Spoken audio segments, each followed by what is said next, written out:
Welcome to day 9 of the vlog series with Wayne and Jillian. Hi, Hi. good morning. We started discussing the 7 key areas of life that SoulFullHeart gets into, and we wanted to start with the first one today, the emotional. And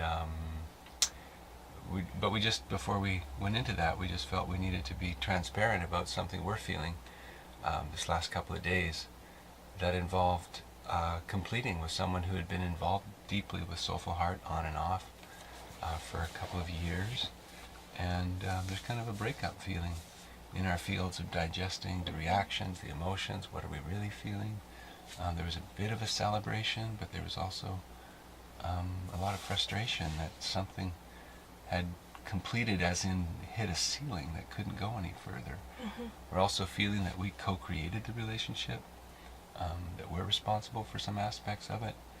And it's also the evolution of SoulFullHeart that's like aching to find its way. And so rather than try and present what's on our plan to share today, we want to see how it can incorporate in with what we're really feeling, what we're really going through at the moment. And Yeah, I think it feels vulnerable to share about. It'd be easier for parts of us to just talk theoretically about this emotional area, but this really is the emotional area of SoulFullHeart, which is your emotional reality. Whatever you're feeling is primary, and that you're not just, oh, hopefully I can get over this feeling today. It's more like it's a wealth of knowledge. Yeah. Not knowledge isn't the right word. It's Insight, data. That's all mental. Yeah. It's the core of your being is emotional, so it's intrinsically important to feel it. So most times when we're not feeling something, we're not feeling it even subconsciously, we're just putting it off to the side because it's uncomfortable, it's not resolved, so it's just very subconsciously to most Or we of us keep put off ourselves to busy Yeah, immediately. it's paved over. But now there's something flatline in my field because something real and vital about me is put over here, and now I'm going on, whether it's with my job or my relationships, or and there's something that the amplitude of my being has been squashed down to here from here. And so we're always, at all times, in a ton of different emotional reactions. Somebody says, oh, he's not too emotional. It's a complete lie. That's an emotion of suppression that's flatlining his expression, or hers. It tends to be more males that are branded with this ideology of being not emotional. And it really is a lie. And there's a whole bunch in our culture that supports this idea that get over your feelings. Whereas we say actually going into them and feeling through them is what heals them. So right now there's just, even in me, there's this sense of mourning. There's a sense of what I put into this person over the last year and a half, how I embraced her and her parts, and an evaluation about ways maybe I wasn't direct enough, we're still, it's a new template for how to be a facilitator this way, because we don't have roles. We have a money exchange, a value exchange, but we're also a community. And when we say community, we don't mean like a commune. We don't live in the same home, but we're all connected. And that social aspect is so new. At the same time, we're holding space for people. So we might not explore that right away with someone brand new, but she had been in our circle for a year and a half, and there was just a place, a part of her, what we call the false self, that she was really in the grist of that work now. And that is the hardest, most challenging aspect of what we offer. So the parts, your inner child, that's pretty, that can be very sweet to get to know, and even easy in a way, or your inner teen. We have these different parts that we work with, but the what we call the prime monarch, or the PM, that is our core personality, is not going to give up without a fight. And it can be, on the other side, you're getting a lot of projections. It can be hard. Yeah. So I feel a heaviness in my heart about that. Yeah. And there's some angst. Just want to. I mean, theoretically, I understand. It's been helpful to understand that anybody we serve them not with. We're self-certified and self-permitted, but that grants me nothing with an individual until they authorize me with their power to serve them. So I'm That's serving right. that person with their power, With their authority. with their authorization. And it's not just the money that does that. No, many people would gladly hand over the money. Yeah. And with this person, we really felt that, and she was honest to say that was a very deep wounding, was to come under someone else's control or authority, or be told whether you could be in the group or not. And this gets right in the area of friendship with us, because to be in relationship with me personally, I have to want to be in that relationship. I have to be receiving nourishment and benefits. It's not an unconditional love thing. And you can, our sense is we can only have that nourishment if people are working with their parts and embracing this way of life that we're offering. Yeah. So that we've had to, over the last few years, have tough conversations with people who just want to be social with us. Yeah. Hang around us because they are drawn. Right. And we've had that template so strong in our culture that, like church, the sign out front says, everyone welcome. And that's really a lie, because if you went there obnoxious and didn't look and feel... Said, I don't believe in God or the Bible, you I think, be welcomed. Jesus is the devil or something.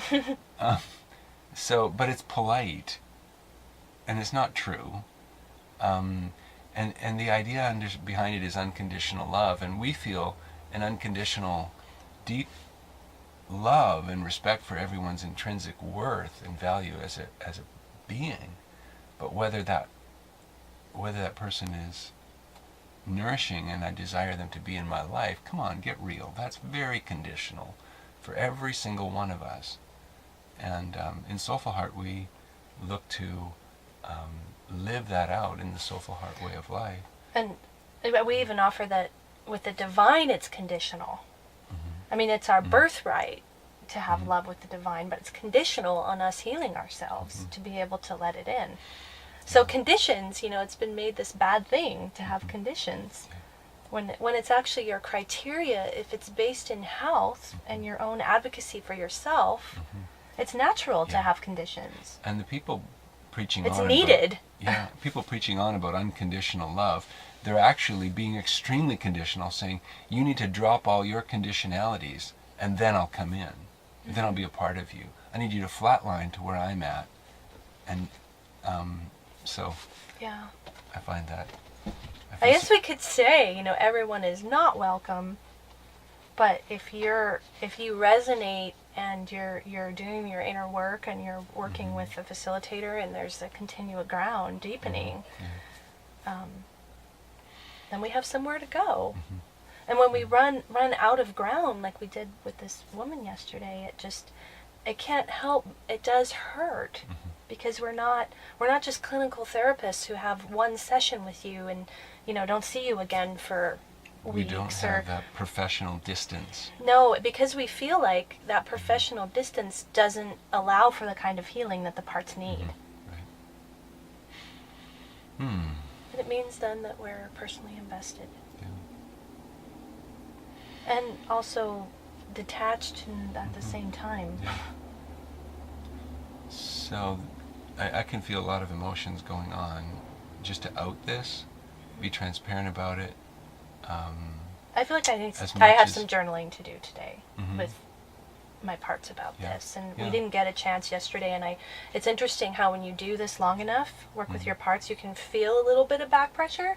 Even though it's just one day, if I can't get that check-in time, then I feel it. And I want to say that that's where we're coming from. We're not offering that we're emotionally enlightened. We never have feelings anymore.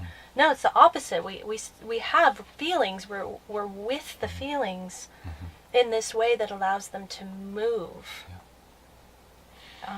That's what we're saying you can get from becoming emotionally conscious.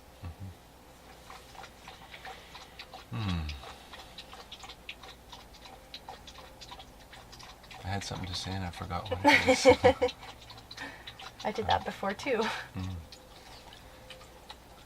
I think I just want to make a point, which is that the main thing we're offering here is that not to, and this is probably one of the biggest shifts in what we're offering, thinking shifts, is not to suppress or drug or see wrong our emotional reactions. Our emotional reactions are a key to ourselves, and this whole reality opens out for us in going down that path. Mm-hmm. It was always so apparent to me in my deep history in Christianity how we didn't have any bridge to the emotional. Jesus was the answer for everything, the Bible, morality, the way of life, the worldview. But what you were really feeling in a given setting, even in the most intimate of settings, between two people or a circle of leadership, where these were supposed to be lifelong friendships, the emotional was just taboo. And of course in our families this was so true. And now we get, politicians looking down their nose at a female politician saying, well, she got emotional.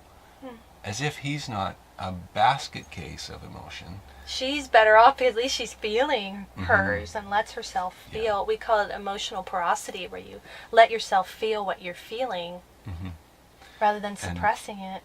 Man, I just feel it's like, I don't know if there's anything in this video series I want to at least name what's here while I'm attempting to go through with a plan that I made a few days ago to carry on a set teaching or something, to be current and candid and check in with myself and say, what's going on right now? And I feel this edge in you this morning, like it.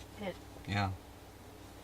I feel some triggers around past associations, past male friendships, past family stuff where I brought myself, who I was, what I wanted, and it was just a end of conversation. Yeah. Or in the case of a particular family member, it was like, oh, that's all fine, you said all that. I just want to go to tea with you. I just want to talk nice. It's like, what completely. World are you coming from? Right. Like, you want me to park all that as if it was some strange, aberrant reaction, and now enter back into the flat line of our goodness and niceness, which was really an invitation to support her insanity. Because she couldn't go to there. medicate her insanity with my presence. And we certainly don't want to do that. We want to elicit reaction. Yeah, what's real? Yeah. I was just thinking about how when you get asked, by a cashier or something, how are you doing today? How are you feeling today? It's usually, how are you doing today? Yeah. And sometimes we'll say, honestly, not good, or I just have a lot of reactions coming up or something. Yeah. I still find myself so socially conditioned that it's such a polite nothing question that I'll give the polite nothing back. Yeah. And say, oh, fine. And I'm saying to myself, that's so not true. Yeah. And yet that's the world that we seem to Emotional inauthenticity is actually what the whole false self world runs on. Yes. When we go in, I remember when I used to work in an office, and when I started my parts process, and I would have these huge movements coming up, I'd have to go into the bathroom and just cry, get myself together, and come back out. Yeah. Whereas my vision is that, if you have those kind of reactions in the workplace, it would be embraced. Knowing, trusting that you could move through it and then go back to work. Yeah. But your heart would be in it instead of suppressing something. So, or at school, I had huge depression and suicidal, especially as a teenager, and I would just be sick and stay home until I could somehow feel better, rather than being able to go to school and actually be felt by my teachers. Yeah. I couldn't be felt by my parents. They were a big source of what my pain was. I think this is why teen suicide is so high. They have nowhere to go with their feelings. And as a teen, this is why we work with your inner teen, because they have so much ripeness of emotion still. We even talk about them that way. You know, that angsty teen thing is a part, and that's the part that thinks it's all crap that we don't feel and wants us to feel. I feel a little bit my inner teen Jill right now. I feel her up a bit because she just feels like it's so ridiculous. That, and then the clash of the teen and their parents when the parents aren't feeling anything. And I swear all of that rebellious activity is just to have something real. And it's sad how we get conditioned out of that. Then we become conforming. And I definitely had a phase of that, but then there was something authentic in that depression and my rebellion that I couldn't ignore. And once I started working with the part of me that held that, it was like magical. Like, oh, this was something authentic about me. That thank goodness I didn't go the antidepressant route and medicate that. Because there ended up being a wealth of aliveness in there. And creativity in there, too. I love the teen protest that stop the insanity. They'll either flatten right down into depression and militantly go into depression, or they'll militantly go into rebellion. And I've actually done this work with some teens too, and it's just so amazing, their porosity around their emotional. I loved working with them. They're much easier than adults. They were still ripe to it. They haven't paved over their emotions to the degree, adding decades onto the conditioning. If we are anything, we are emotion.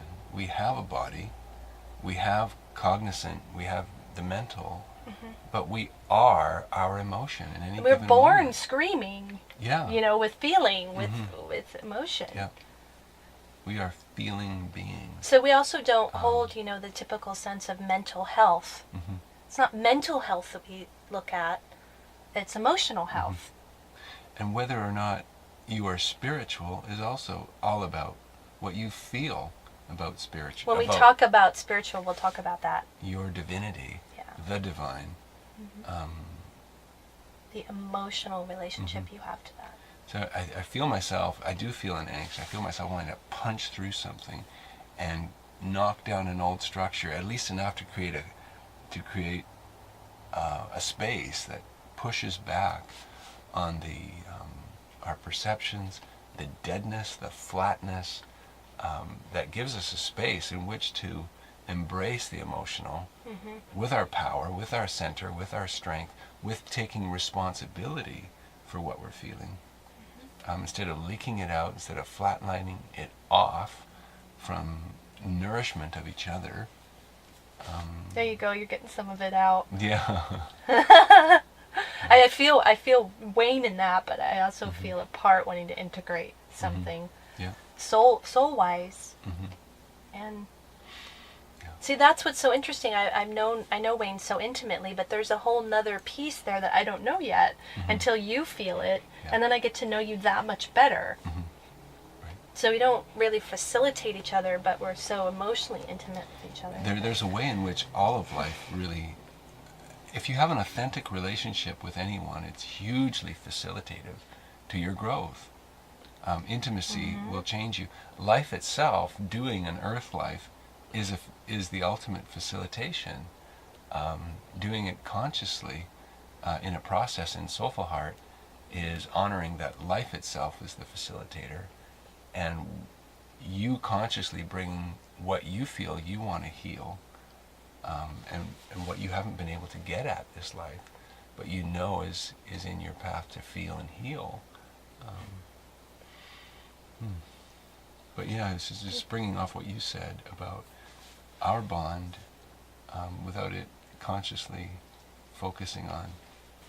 Obviously, we're not healing each other, but the relationship itself is truly transformative. Yeah, and we'll talk more about that in the social area. I have a lot to talk about in that one. Yeah, I think we're complete for today, time-wise. Okay. Yeah. God, we led with what we were feeling today. That's the best way to present emotional. Yeah, let it be what it is. Thanks for joining us. That was sort of an intro to the first of 7 key areas on the emotional.